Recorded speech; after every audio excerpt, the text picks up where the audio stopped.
20 ડિસેમ્બરની રાત પાલનપુર અમદાવાદ હાઈવે પર ખાનગી હોટલ પાસે સામાન્ય લાગતી એક જગ્યા અચાનક લોહિયાળ બની ગઈ। પાર્લર પાસે ઊભેલા બે યુવક પર અચાનક 20 થી 25 લોકોના ટોળાએ તૂટી પડીને ધોકા અને તલવાર વડે જીવલેણ હુમલો કર્યો। હુમલામાં પાલનપુર તાલુકાના ગાદલવાડા ગામના રહેવાસી ભરતભાઈ ગણેશભાઈ ચૌધરીને ગંભીર ઇજાઓ પહોંચી। સારવાર દરમિયાન તેમનું મોત થયું હતું। પોલીસે મુખ્ય આરોપી ભાર્ગવ ઉર્ફે લાલો નિમેશભાઈ માળીને રાજસ્થાનથી ઝડપી લીધો હતો। તેની સાથે અન્ય 5 આરોપીઓની પણ ધરપકડ કરવામાં આવી હતી। પોલીસ તપાસમાં ચોંકાવનારી હકીકત સામે આવી। મૃતક નહીં પરંતુ ઈજાગ્રસ્ત નીતિન ચૌધરી અને મુખ્ય આરોપી ભાર્ગવ ઉર્ફે લાલો માળી વચ્ચે પૈસાની લેવડ દેવડ ચાલી રહી હતી। આ જ લેવડ દેવડ હત્યાનું મુખ્ય કારણ બની। પોલીસના કહેવા પ્રમાણે આરોપીએ બંને યુવકોને જાનથી મારી નાખવાના ઈરાદે હુમલો કર્યો હતો। હુમલા દરમિયાન નીતિન ચૌધરીની કારને પણ નુકસાન પહોંચાડવામાં આવ્યું હતું। ઘટનાને અંજામ આપ્યા બાદ તમામ આરોપીઓ સ્થળ પરથી ફરાર થઈ ગયા। હત્યાના સમાચાર ફેલાતા સમગ્ર વિસ્તારમાં હડકંપ મચી ગયો। મામલો સંવેદનશીલ હોવાથી પાલનપુર પશ્ચિમ પોલીસ હરકતમાં આવી। આ હત્યાકાંડને ઉકેલવા માટે પોલીસે એલસીબી, એસઓજી સહિતની કુલ 8 ખાસ ટીમો રચી તપાસ દરમિયાન 20 થી વધુ શખ્સોને રાઉન્ડ અપ કરવામાં આવ્યા। આશરે 2000 જેટલા સીસીટીવી કેમેરા ફૂટેજ ખંગાળવામાં આવ્યા હતા। અમદાવાદ, વડોદરા અને રાજકોટ ક્રાઇમ બ્રાન્ચનો પણ સહકાર લેવાયો। ઘનિષ્ઠ તપાસ બાદ પોલીસે મુખ્ય આરોપી ભાર્ગવ ઉર્ફે લાલો નિમેશભાઈ માળીને રાજસ્થાનથી ઝડપી લીધો। તેની સાથે સાથે અન્ય 5 આરોપીની પણ ધરપકડ કરવામાં આવી છે।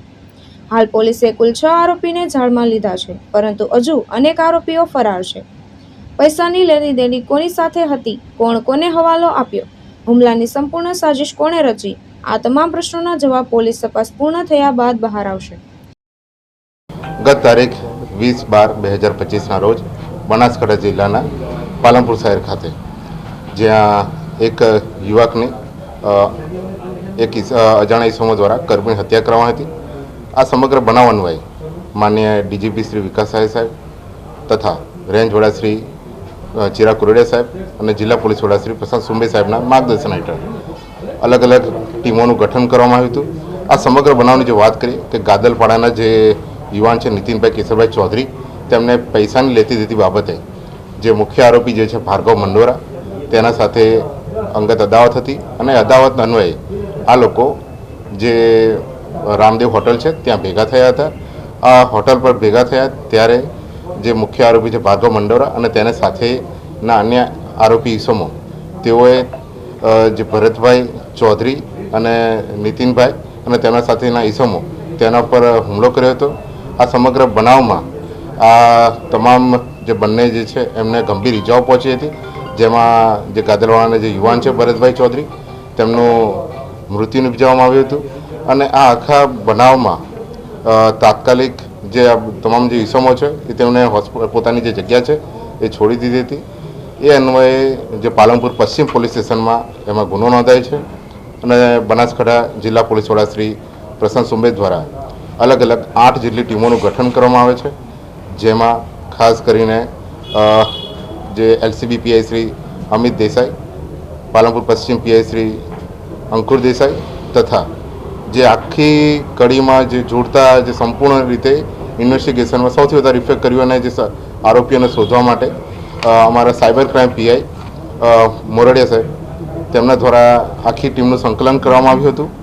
આ સમગ્ર જે આરોપીઓને શોધખોળની જે બાબત હતી એમાં અમે અલગ અલગ જગ્યાઓથી અલગ અલગ વ્યક્તિઓને રાઉન્ડ અપ પણ કર્યા હતા, જે આપણે પહેલાં પણ એની વિગત આપી હતી અને જેમાં અંતે અમે 6 જેટલા આરોપીઓને હાલમાં ધરપકડ કરી છે।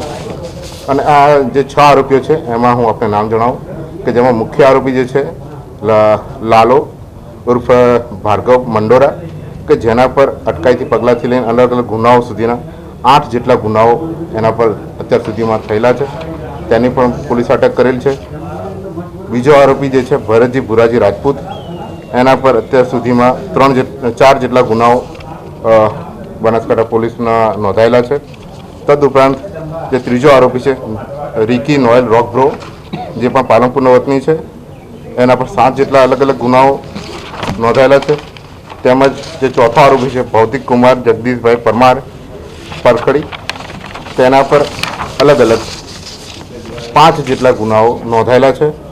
તેમજ આરોપી ગણપતભાઈ સેનજીભાઈ ચૌહાણ તેના પર 2 જેટલા ગુનાઓ નોંધાયેલા છે. આ સમગ્ર બનાવમાં જે ચકચારી મર્ડર કેસ હતો એમાં જે મુખ્ય આરોપી જે છે એ ભાર્ગવ ઉર્ફ લાલો નિમેશભાઈ મંડોરા, જે પાલનપુરનો રહેવાસી છે. એના શોધવામાં બનાસકાંઠા પોલીસ દ્વારા અલગ અલગ ટેકનિકલ ટીમોની અને હ્યુમન રિસોર્સિસની, હ્યુમન ઇન્ટેલિજન્સનો ઉપયોગ કરવામાં આવ્યો હતો. હું આ તબક્કે બનાસકાંઠા પોલીસ વતી ગુજરાત પોલીસની સમગ્ર ટીમો, એ અમદાવાદ ક્રાઇમ બ્રાન્ચ હોય, સુરત ક્રાઇમ બ્રાન્ચ હોય, વડોદરા ક્રાઇમ બ્રાન્ચ હોય કે રાજકોટ ક્રાઇમ બ્રાન્ચ કે દરેક જિલ્લાની જે લોકલ ક્રાઇમ બ્રાન્ચ છે એનો પણ આભાર વ્યક્ત કરે છે કે તેઓએ પણ અમને આ સમગ્ર તપાસમાં સંપૂર્ણ સહકાર આપ્યો છે. તદુપરાંત હું ખાસ કરીને એક વાત કહેવા માગીશ કે જે નવીન ફોરેન્સિક જે આપણે પદ્ધતિ છે, જેમાં સંગઠિત કોઈ રીતે કાવતરું કર્યું હોય અને ખાસ કરીને ટોળા દ્વારા આવો હુમલો કર્યો હોય, ત્યારે ગેટ એનાલિસિસ ઇન્વેસ્ટિગેશન પદ્ધતિ, એટલે કે જે આરોપીઓની ચાલવાની પદ્ધતિ કે તેના ફૂટપ્રિન્ટ્સ, સુપ્રિન્ટ્સ કે બીજી અન્ય રીતે પણ એમને આઈડેન્ટિફાઈ કરી શકાય, એ પદ્ધતિ દ્વારા પણ અમે ઇન્વેસ્ટિગેશન કરી રહ્યા છે. હું આપને જણાવી દઉં કે ગુજરાતના 500 જેટલા લોકેશનો પર અલગ અલગ રીતે 2000થી વધારે સીસીટીવી કેમેરાઓ ચેક કરવામાં આવ્યા છે. તમામ જગ્યાઓ જે રૂટ મેપિંગ કરવામાં આવી છે, આ રૂટ મેપિંગનો ખાસ આશય હતો કે આરોપીઓ જે છે એ કયા રસ્તે કયા જગ્યાએ છુપાયા છે. અને મુખ્ય હેતુ એટલો હતો કે બનાસકાંઠા પોલીસ તમામ આરોપીને એક સીધો સંદેશ આપવા માગે છે કે કોઈ પણ જગ્યાએ સંતાયા હોય, છુપાયા હોય તો પણ બનાસકાંઠા પોલીસ ગમે ત્યાંથી અમને શોધીને લાવશે.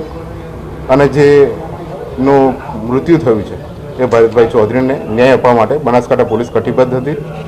આ સમગ્ર બનાવમાં જે તમામ જે ટીમો છે એમાં એલસીબી પીઆઈ એવી દેસાઈ, પશ્ચિમ પીઆઈ અંકુર દેસાઈ, અમારા સાયબર ક્રાઇમ પીઆઈ ટીએન મોરડિયા, જેમણે ખાસ આમાં સંકલન કર્યું હતું, અમારા પાલનપુર તાલુકા પીઆઈ અને SOG in charge PI HV Dhandhaliya, PI Shri KM Vasava, અને જે ફિલ્ડમાં જે અમારી એલસીબી એસઓજીની જે ટીમો હતી જેમાં PSI Ahir, PSI R B Jadeja, PSI N V Rahevar અને પીએસઆઈ જે સરવૈયા અને તમામ જે ટીમો છે જેમને પેટા ટીમો છે એ તમામે એમાં સંકલન કર્યું હતું. અને જેમાં તમામ જે આરોપીઓ છે 6 જેટલા આરોપીઓ એમને પકડવામાં સફળતા હાલમાં મળી છે.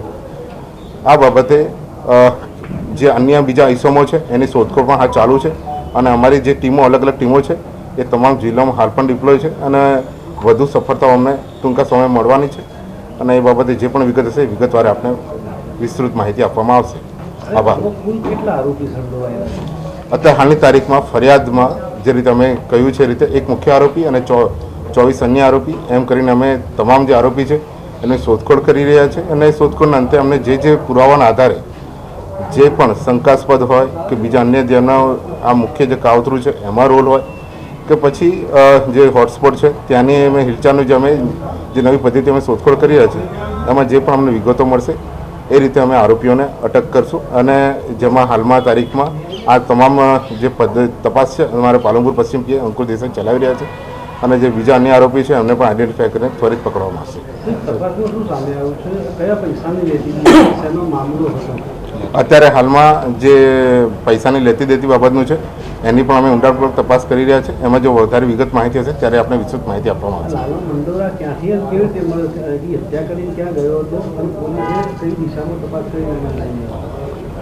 જે મુખ્ય આરોપી છે લાલો મંડોરા, એને ટેકનિકલી અમારી ટીમો દ્વારા ખાસ કરીને જે પોલીસ દ્વારા જે બાતમી હકીકતના આધારે, કેમ કે એને ટેકનિકલી એ વ્યક્તિ મોબાઈલનો ઉપયોગ નહોતો કરી રહ્યા, એટલે બાતમી હકીકતના આધારે અમે એના હ્યુમન રિસોર્સના આધારે એની ધરપકડ કરેલી છે. અને હાલમાં ખાસ કરીને જ્યારે તપાસ ચાલુ હોય ત્યારે અમે વધુ વિગતવાર માહિતી અત્યારે હાલ આપી નથી રહ્યા. પરંતુ એક વાત ચોક્કસ છે કે કોઈ પણ ઇસમ જે આવા ગંભીર અને સઘન જે માનો કે હીન કૃત્ય જે કર્યું હોય એ ગમે ત્યાં છુપાયેલો હશે તો બનાસકાંઠા પોલીસ કટિબદ્ધ છે કે એને ગમે તે જગ્યાથી શોધીને પણ અમે લઈ આવીશું. અને જે પાલનપુરની જે સુરક્ષા અને શાંતિ છે એને જાળવવાની અમારી જે પ્રથમ જવાબદારી છે એને અમે કટિબદ્ધ રીતે નિભાવીશું. જીતુ સોલંકી, દ્રષ્ટિકોણ ન્યૂઝ, બનાસકાંઠા.